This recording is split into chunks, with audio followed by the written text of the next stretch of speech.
एक छोटे से गांव में एक लड़का रहता था जिसका नाम फहद था। फहद का दिल बहुत नर्म था और वो हमेशा सच बोलने की कोशिश करता था। गांव में इसके वालिदैन का एक छोटा सा किराना का कारोबार था और वो दिन रात मेहनत करते थे ताकि अपने बच्चों को अच्छी तालीम दे सके।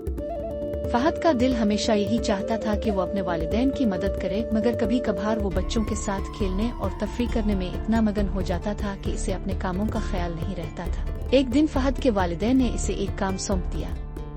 इस दिन गांव के बाजार में बहुत बड़ी सब्जियों की खरीद और फरोख्त हो रही थी और फहद के वालिदैन ने इसे सब्जी खरीदने के लिए भेजा।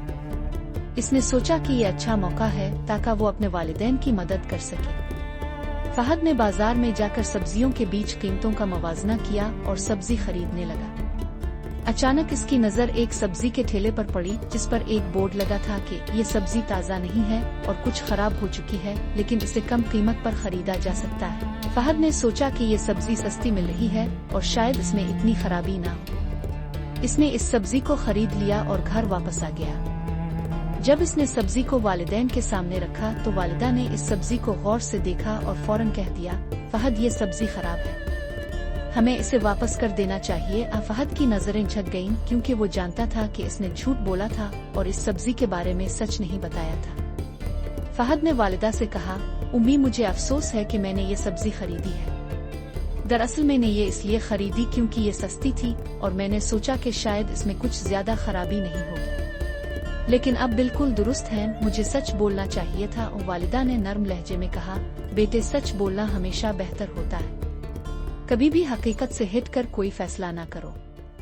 फहद का दिल बहुत भारी हो गया और उसने तहैया किया कि आइंदा वो हमेशा सच बोलेगा चाहे हालात जैसे भी हो। अगले दिन फहद दोबारा इसी सब्जी वाले के पास गया और सब्जी वापस कर दी। वो शख्स हैरान हुआ, मगर फहद ने साफ कहा, ये सब्जी खराब थी और मैंने इसे खरीदने का फैसला गलत किया। सब्जी वाले ने कहा, तुमने सच बोला और ये बड़ी बात है, इसलिए मैं तुम्हें ये सब्जी मुफ्त दे रहा हूँ क्योंकि सच का इनाम हमेशा अच्छा होता है। फहद खुशी खुशी घर वापस आया और वालिदैन को सारी बात बताई। वालिदैन ने फहद की ईमानदारी पर उसकी तारीफ की और कहा, बेटे सच्चाई हमेशा कामयाबी का दरवाजा खोलती है, तुमने जो सच बोला इसका इनाम तुम्हें मिल गया। माराद, सच बोलना हमेशा बेहतरीन रास्ता है, चाहे हालात मुश्किल हो या आसान, हमें हमेशा सच का साथ देना चाहिए क्योंकि सच का इनाम हमेशा अच्छा होता है।